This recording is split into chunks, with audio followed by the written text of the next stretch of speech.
Hello guys, bersama saya lagi dalam Alright Not Channel. So kita ucapkan tahniah buat negara kita Malaysia, sahabat-sahabat semua, apabila mencapai kemenangan yang bersejarah buat negara kita atas perjuangan yang terus-menerus dilakukan oleh kerajaan perpaduan melibatkan kedaulatan negara kita. Tuntutan US 15 bilion yang mana tidak diiktiraf oleh Mahkamah Persekutuan. Jadi sahabat semua, menarik untuk saya kongsikan bersama dengan anda apakah isu ini. Tapi sebelum itu jangan lupa juga untuk terus support Alright Not Channel dengan cara tekan butang subscribe, like dan share. So mari kita ikuti berita gempak hari ini. So kemenangan bersejarah buat Malaysia apabila tuntutan 15 bilion USD tidak diiktiraf. Jadi mari kita lihat kenyataan media ini. Apabila keputusan Mahkamah Agung Perancis menolak sepenuhnya cabaran perundangan yang difailkan oleh sekumpulan yang mendakwa waris Kesultanan Sulu, merupakan kemenangan bersejarah buat negara kita Malaysia. Menteri di Jabatan Perdana Menteri, Undang-Undang dan Reformasi Institusi, Datuk Seri Azalina Othman Said berkata, keputusan penting itu bermakna asas awal yang membawa kepada award akhir, iaitu Malaysia perlu membayar pampasan kira-kira 15 USD bilion tidak diiktiraf di bawah Undang-Undang Perancis. Prosiding di Mahkamah Rayuan Paris akan diteruskan dalam masa terdekat untuk membatalkan award akhir yang dikeluarkan oleh Dr. Gonzales Tampah dan menyelesaikan isu itu secara muktamad dengan keputusan yang memihak kepada rakyat Malaysia, katanya menerusi satu hantaran di Facebook. Beliau menyifatkan keputusan tersebut sebagai kejayaan yang amat bermakna bagi kedaulatan undang-undang yang akan membantu memelihara kesucian proses timbang tara antarabangsa sebagai satu alternatif dalam penyelesaian pertikaian. Dan dalam masa yang sama, YB Azalina turut mengucapkan terima kasih kepada Perdana Menteri kita, Datuk Seri Anwar Ibrahim, atas sokongan dan kepercayaan beliau yang tidak berbelah bahagi terhadap usaha berterusan untuk menegakkan pendirian negara kita, yaitu negara kita Malaysia sendiri. Jadi sahabat semua, ini antara perkara yang amat-amat memberikan berita yang menggembirakan buat negara kita khususnya. Kerana kita percaya ya perkara ini berlaku ketika juga kerajaan PAS dan Bersatu Perikatan Nasional, tapi mereka gagal untuk memperjuangkan hak kedaulatan negara kita. Hari ini mereka kata hanya mereka lah yang mampu untuk menjaga kedaulatan, untuk menjaga negara kita. Tetapi sudah jelas sahabat semua bahwa apa yang mereka katakan itu pada pandangan saya hanyalah omong kosong. Ataupun senang kita bicara, ya kalau kita angkat tin kosong lalu kita ketuk, bunyinya kuat tapi di dalamnya kosong. Mungkin seperti itulah ya pemimpin-pemimpin dalam kerajaan Perikatan Nasional daripada PAS dan Bersatu yang hanya lantang berkata tetapi sebenarnya tin kosong, sahabat-sahabat semua. Itu pandangan saya. Jadi adakah anda setuju atau tidak? Anda boleh berikan komen di dalam ruangan komen. Jadi satu lagi berita yang ingin saya kongsikan, yakni lebih kepada ulasan ya daripada Norman Razwan yang menarik untuk saya kongsikan bersama dengan anda, khususnya anak-anak muda. Katanya anak muda mesti bangkit elak ditembus 3 penjajah ini.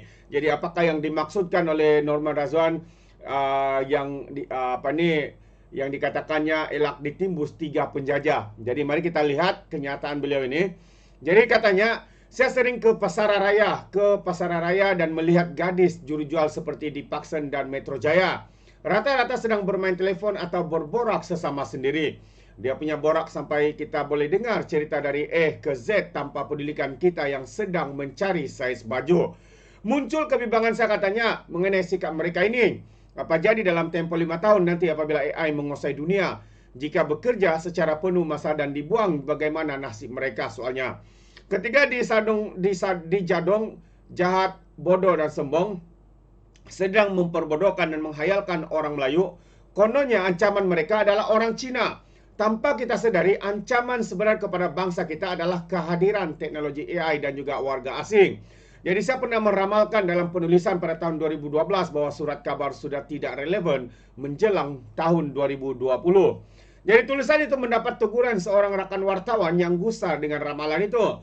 mungkin berasa tidak selesa memandangkan dirinya masih bergelar wartawan ketika itu. Rupanya ia berlaku lebih awal. Menjelang 2017, surat kabar tidak lagi laku. Rata-rata media cetak yang ada sekarang jualan hanya sekitar 20,000 sahaja. Media sosial kini mengatasi media cetak. Berita di kaca TV pun bukan lagi pilihan majoriti masyarakat dunia. Media mainstream juga telah beralih kepada online untuk kekal relevan. Kini, teknologi AI muncul mengakibatkan jutaan pekerjaan akan diambil alih teknologi itu. Ingat, AI bermaksud kecerdasan buatan, bukannya kepintaran palsu seperti mana yang dinyatakan oleh MB Lato-Lato. Jadi kecerdasan buatan bukannya bermaksud kepandaian tiruan, bukan kepandaian palsu ya. Itu daripada Lato-Lato yang bercakap begitu. Orang tak pandai tapi buat andaian, dan itulah yang dinamakan kepandaian tiruan. Betul. Jadi, tahukah anda, begitu banyak peluang pekerjaan akan hilang kerana AI ini, antaranya kerana kemasukan data, kerana akaun simpan kira dan gaji, setiausaha eksekutif dan pentadbir, pekerja kilang, pekerja hikmat pelanggan dan maklumat klien, pengurus pentadbiran, akauntan dan juru audit, kerana simpanan, pengurus besar dan operasi, kerana perkhidmatan pos, pemandu Grab, wakil perkhidmatan pelanggan, ejen pelancongan, jurujual runcit, wartawan peringkat permulaan, pembaca proof, penterjemah, pembantu undang-undang, penganalisis data, pekerja gudang dan banyak lagi. Jadi dari senarai yang kita dapat melihat bagaimana semua bank di seluruh dunia sedang mengecilkan staf mereka kerana kecanggihan teknologi AI, bukan kepintaran tiruan ya. Jadi sebenarnya sebelum kemunculan AI, teknologi telah mengambil alih tugas manusia. Jadi antaranya pekerja tol, pekerja parking, operator kedai gambar, pondok telefon adalah antara pekerjaan dan benda yang telah pupus walaupun sangat penting suatu ketika dahulu. Kemudian lebih memberikan lagi pekerjaan yang dulu dilakukan oleh orang Melayu dan bangsa lain seperti di 7-Eleven, pengawal keselamatan, hotel, petani, pekerja kilang, pekerja restoran telah diambil alih oleh warga asing. Jika bertanya kepada saya kenapa warga asing menjadi pilihan, jawabannya mudah. Mereka berdisiplin, rajin, gaji tidak terlalu mahal dan tidak mementingkan kepala majikan. Ambil pekerja tempatan kena marah terus berhenti. Kerja nak senang gaji, nak tinggi. Jadi pengawal keselamatan jam 12 malam sudah tidur atau tidak di pos. Kerja 7-Eleven mencuri atau dapat gaji berhenti. Dan akhirnya peluang pekerjaan itu kini diambil alih oleh warga asing yang jumlah kini mencecah lebih daripada 2 juta. Salah siapa? Soalnya semua ini kerana sikap kita. Kita malas tapi hanya tahu bercakap. Sewaktu saya di China, kata Norman ini lagi, saya dapat melihat sendiri bagaimana hebat itu hingga membuatkan Amerika Serikat sangat cemburu. 3 bandaraya utama yang saya kunjungi seperti Beijing, Xi'an dan Shenzhen tiada bandingan dengan bandaraya negara kita. Kemajuan China begitu pantas sehingga kan Amerika Serikat, Eropah dan Jepun tidak mampu mengejar mereka. Dengan populasi yang begitu tinggi, mereka tidak tergugat jika cuba disabotaj karena mereka negara pembuat dan dengan lebih 2 bilion rakyatnya mereka boleh menjana ekonomi domestik. Bloomberg ekonomi menjangkakan China bakal menjadi kuasa ekonomi terbesar dunia seawal tahun 2031, memintas Amerika Serikat yang monopoli gelaran ekonomi nombor 1 dunia selama lebih seabad. Namun, orang Melayu dibodohkan kononnya rakyat Cina bawa 5 bendera nak jajah Malaysia. Padahal rakyat Malaysia kibarkan 2 km bendera Malaysia di timur besar Cina. Sedikit pun rakyat Cina tidak hairan. Kebimbangan saya dalam masa depan generasi Gen Z ini, generasi yang dikatakan manja, tidak agresif, hanya duduk di bilik, bergantung kepada keluarga dan macam-macam lagi untuk mengharungi dunia yang mencabar ini. Bayangkan, kata Norman lagi, saya minta staf untuk panggil temu duga, mereka Gen Z ini yang tetapkan tarikh dan masa bukan majikan. Gen Z mendapat maklumat dari TikTok yang digunakan oleh Jadong untuk memperbodohkan anak muda dengan sentimen perkauman. Sedangkan teknologi yang pantas ini memerlukan anak-anak muda, terutama anak-anak Melayu, bangun dan dari kemalasan. Sudahlah malas bekerja, malas berfikir, dan akhirnya bangsa ini dijajah tanpa disedari.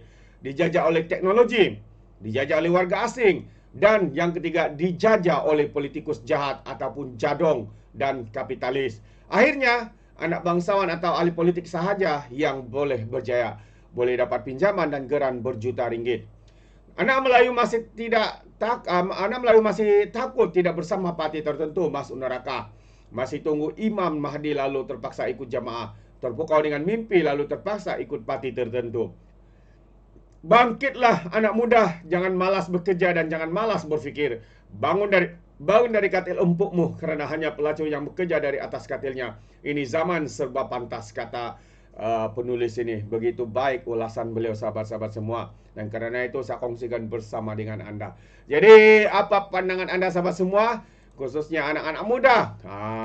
Jadi ayuh bangkit, ya, jangan lagi terbuai dengan mimpi indah, terbuai dengan mimpi orang lain. Jadi terima kasih. Sampai di sini saja. Sekiranya Anda mau berikan sebarang komen, pandangan, ya, Anda boleh berikan di dalam ruangan komen. Jadi izinkan saya untuk mengundurkan diri. Dan seperti biasa, peribahasa mengatakan, tapapun kangkap, dua ton keinginan. Dalam bahasa Melayunya, tebuk dada, tanya selera. Sekian saya daripada Alright No Channel. Kita berjumpa lagi. Bye-bye.